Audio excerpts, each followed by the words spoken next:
In 2008, $14 trillion disappeared, and it happened overnight. The S&P 500 collapsed, 10 million Americans lost their homes, the biggest banks in the world were gone. And in Austin, Texas, the boardroom of Easy Corp, a company most people had never heard of, was having the best year in its history. Their stock price doubled. Easy Corp was not lucky. They were one of 6 types of companies the top 1% always move into when the market crashes. Companies that do not just survive, they profit every single time. This video names all 6. March 2009. The U.S. housing market is at its lowest point in decades. Banks are desperate to remove toxic real estate assets from their balance sheets. They'll sell to anyone willing to buy, at any price. Brookfield Asset Management was willing to buy. They acquired distressed real estate portfolios at 30, 40, sometimes 50 cents on the dollar, from sellers who had no other option. Between 2009 and 2014, Brookfield's real estate returns averaged over 20% annually. Distressed real estate companies do not need the market to recover to make money. They need the crash to create the opportunity. The lower prices fall, the better their entry point.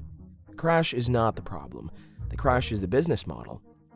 A market crash temporarily disconnects price from value. The distressed real estate company that moves in during that disconnection and holds until recovery captures the entire gap as profit. The worse the crash, the bigger the gap. But that is the company type the sophisticated investor expects. Company 2 is one that most people walk past every single week without realizing they're looking at one of the most recession-proof businesses ever documented. While the S&P 500 was losing 47% in 2008, Dollar General opened hundreds of new stores. Their revenue went up, not slightly, significantly. The mechanism is simple, and it has never failed. When people lose income, they do not stop spending. They trade down. The customer who shopped at a regular supermarket starts shopping at a discount retailer. Every step down the spending ladder flows directly into one type of business. Discount retail gains customers during a recession. Every other sector fights to keep the customers they have. Discount retail gains the ones everyone else is losing. In every recession in the last 50 years, discount retailers have outperformed the broader market. Not because people suddenly love bargains, because when money gets tight, trading down is not a choice. It is a necessity. 2 down, 4 left. Company 3 is one that T. Boone Pickens, the man who made billions in oil, quietly moved into before anyone else understood why. The reason will surprise you. T. Boone Pickens built one of the greatest fortunes in American history through oil. Then, in the early 2000s, he quietly began moving capital into something completely different: water rights.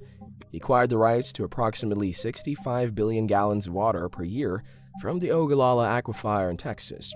When asked why, his reasoning was documented in 2 words: oil is optional, water is not. Water infrastructure companies, businesses that own, manage, and distribute water, have one property that no other business in any sector possesses. Their demand is guaranteed by biology. During the 2008 financial crisis, water utility revenues did not decline. During the 2020 pandemic collapse, water utility revenues did not decline. No economic event in recorded history has reduced the human requirement for water. Water infrastructure is the only investment where the underlying demand is guaranteed by human survival, rather than consumer preference. Recessions change what people buy. They do not change what people cannot live without. But here is the one that will genuinely stop you.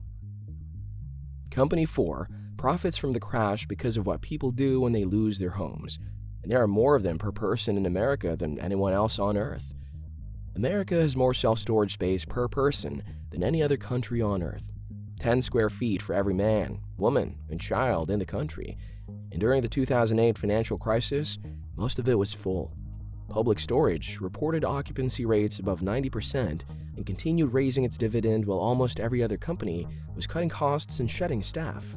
The logic is counterintuitive until you think it through. A crash produces a wave of displacement.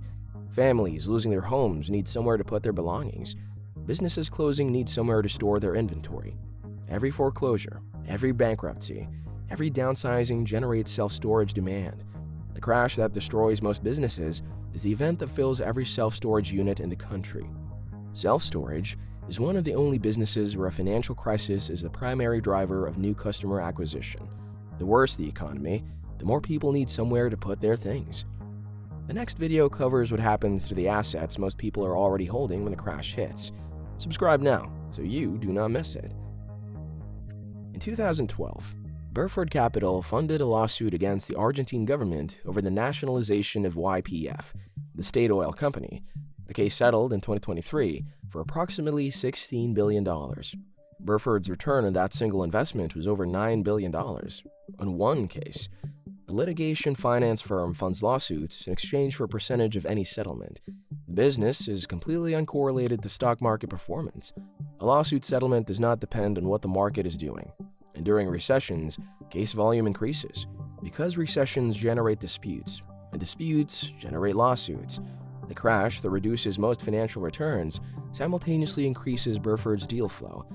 Litigation finance is structurally uncorrelated to market performance. It does not fall when markets fall. It does not rise when markets rise. In a world where almost every asset collapses together during a crash, uncorrelated returns are worth more than almost anything else. 5 down, 1 left. Company 6 is the only business in this list that literally cannot exit without a financial crisis. And the worse the crash gets, the more money it makes. Remember Easy Corp, the company from the opening of this video whose stock doubled while the market collapsed? This is why. Easy Corp operates pawnbroking and collateral lending networks. When people run out of money, they bring in their valuables, jewelry, electronics, instruments, and exchange them for immediate cash. The pawnbroker holds the collateral and earns interest. If the customer redeems it, the pawnbroker profits. If they do not, the pawnbroker owns the asset at a fraction of its value. Either outcome is profitable, and during a financial crisis, volume explodes. In 2008, major liquidation firms, businesses that acquire and resell inventory from bankrupt retailers, reported their highest revenue years on record. The crash that destroyed the businesses they bought from was simultaneously the event that made them rich.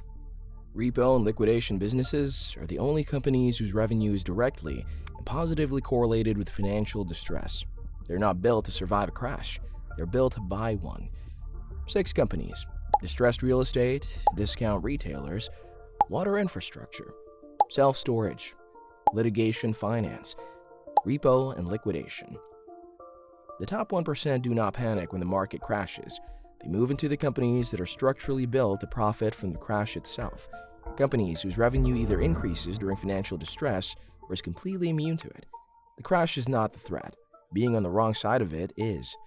Most investors spend to crash, trying to protect what they have. The top 1% spend it, buying the companies built to profit from everyone else's panic. That is not luck. That is preparation. Of these 6, which one surprised you most? Leave it in the comments. Subscribe. Every video on this channel is built from the forensic record of what actually happened. Not what people believe would happen when the systems they trusted stopped working. Next, the assets most people are holding right now that go to zero when the crash hits, including 2 that almost every financial advisor will tell you are completely safe. History has the answers. I'll show you where to look.